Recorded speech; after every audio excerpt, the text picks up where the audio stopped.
अष्टावक्र गीता उपदेश संख्या AG30। ओहो, ये एक चिंता का विचार है, देखो और उसे जाने दो। यह एक गुस्से का विचार है, देखो और उसे जाने दो। यह एक सेक्सुअल इच्छा का विचार है, देखो और उसे जाने दो।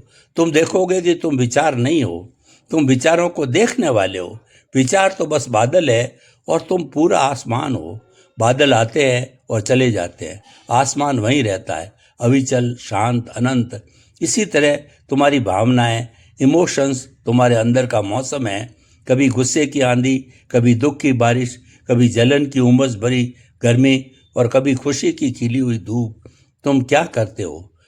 जब धूप खिलती है तो तुम नाचने लगते हो और चाहते हो कि हमेशा धूप ही रहे। जब बारिश होती है तुम भीग कर उदास हो जाते हो और चाहते हो कि ये बारिश अभी रुक जाए। तुम मौसम से लड़ते हो, इसलिए दुखी होते हो। साक्षी बनो, देखो कि आज अंदर दुख की बारिश हो रही है। ठीक है, भीगो मत। अपनी जागरूकता का छाता खोल दो, देखो कि बूंदें गिर रही है।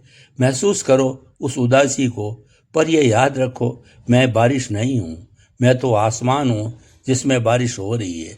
जब तुम ऐसा करते हो तो तुम देखोगे कि कोई भी मौसम हमेशा नहीं रहता। आंधी आएगी और चली जाएगी, बारिश होगी और बंद हो जाएगी, धूप भी हमेशा नहीं रहती। इस साक्षी भाव से एक गहरी स्वीकृति, एक्सपेक्टेंस पैदा होती है। तुम जीवन से लड़ना बंद कर दो, तुम उसके भाव के साथ बहना सीख जाते हो। यहीं पर लोग सबसे बड़ी गलती करते हैं। तुम्हें लगता है कि साक्षी बनने का मतलब है पत्थर दिल हो जाना, भावनाओं से शून्य हो जाना। ये इससे ज़्यादा गलत नहीं हो सकता। सोचो, एक सर्जन को ऑपरेशन करना है, अगर वो मरीज के दर्द को देखकर रोने लगे, उसके हाथ कांपने लगे, तो क्या वो ऑपरेशन कर पाएगा? नहीं। उसे एक डिटेच्ड इन्वॉल्वमेंट चाहिए। उसे दर्द के प्रति संवेदनशील होना है, लेकिन दर्द में डूबना नहीं है। उसे करुणा, कंपैशन रखनी है, मोह अटैचमेंट नहीं। साक्षी पत्थर नहीं है, साक्षी तो प्रेम का सबसे शुद्ध रूप है। जब तुम शहर के अंदर होते हो तो तुम्हारा प्रेम स्वार्थ से भरा होता है। मैं तुमसे प्रेम करता हूँ कि तुम मुझे अच्छा महसूस कराते हो। मैं अपने बच्चे से प्रेम करता हूँ क्योंकि वो मेरा है, मेरा नाम रोशन करेगा। लेकिन जब तुम पहाड़ी पर होते हो तो तुम हर चीज़ को करुणा से देखते हो। तुम शहर के लोगों की भाग दौड़, उनके संघर्ष, उनकी छोटी छोटी खुशियाँ देखते हो और तुम्हारा दिल नफरत या जजमेंट से नहीं, बल्कि एक गहरी समझ और करुणा से भर जाता है। तुम एक बेहतर पिता, एक बेहतर दोस्त, एक बेहतर इंसान बनते हो, क्योंकि अब तुम लोगों को अपनी ज़रूरतों को पूरा करने का साधन नहीं समझते।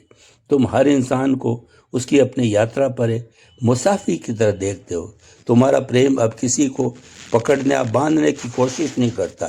तुम्हारा प्रेम अब एक खुली हथेली की तरह है, एक भी हुई मुट्ठी की तरह नहीं। The ultimate freedom. विरक्ति का असली मतलब जंगल जाना नहीं है।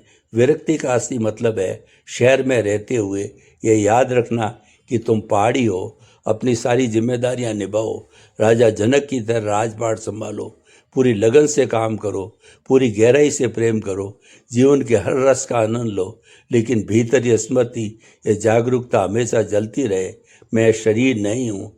यह तो शहर की एक इमारत है जो एक दिन पुरानी होगी और गिर जाएगी। मैं मन नहीं हूँ। यह तो शहर का ट्रैफिक है जो आता जाता रहता है। मैं यह पद या पहचान नहीं हूँ। यह तो बस एक पुतला है जिस पर लोगों ने कुछ नाम चिपका दिए। मैं इन सब का उपयोग कर रहा हूँ, लेकिन मैं इनमें से कुछ भी नहीं हूँ। मैं वो हूँ जो इन सबको देख रहा हूँ। मैं वो शांत, स्थिर, अविचल चेतना हूँ। I am the watcher on the hill. इस अवस्था में कोई डर नहीं बचता। उन्हें क्या खोने का डर होगा? पैसा, वह तो शहर के बाजार का एक आंकड़ा है जो घटता बढ़ता आता है। रिश्ते, तुम लोगों को पकड़ नहीं रहे हो, तुम उनके साथ प्रेम से चल रहे हो। जो साथ है उसका स्वागत है, जो बिछड़ गया उसे धन्यवाद के साथ विदाई। इज्जत, वह तो शहर के लोगों की राय का एक पुतला है जो आज यहाँ है, कल कहीं और होगा। मौत तो बस इस शरीर रूपी इमारत के गिरने की घटना है। तुम तो पहाड़ी हो, तुम कहाँ मरोगे? यही है असली स्वतंत्रता, यही है परम निर्भयता, यह कोई एक दिन में हासिल होने वाली चीज नहीं, यह एक पल पल का अभ्यास है। तुम बार बार भूलोगे, बार बार शहर के ट्रैफिक में फंस जाओगे, लेकिन जैसे याद आए एक गहरी सांस लेना और अपनी चेतना को वापस उस पहाड़ी पर ले जाना। हर बार जब तुम ऐसा करोगे तुम थोड़ा और मजबूत होंगे, पहाड़ी पर टिकने की तुम्हारी क्षमता बढ़ती जाएगी। धीरे धीरे तुम पाओगे कि तुम ज़्यादातर समय पहाड़ी पर ही रहने लगे हो और शहर में सिर्फ ज़रूरत पड़ने पर उतरते हो, अपना काम करते हो और वापस अपनी शांत ऊंचाई पर लौट आते हो। तो अपनी आंखें खोलो, देखो अपनी ज़िंदगी को और खुद से पूछो, क्या तुम शहर की एक भीड़ भरी गली हो या वो शांत पहाड़ी हो जो उस गली को देख रही है? जवाब तुम जानते हो, तुम्हें बस याद करना है, बार बार याद करना है। पार्ट 3 मैं कौन हूँ, अहंकार का पर्दाफाश, द ईगो मिराज। अष्टावक्र और जनक के संवाद का जो केंद्र है, जो सार है, वो एक ही चीज को तोड़ने पर टिका है, अहंकार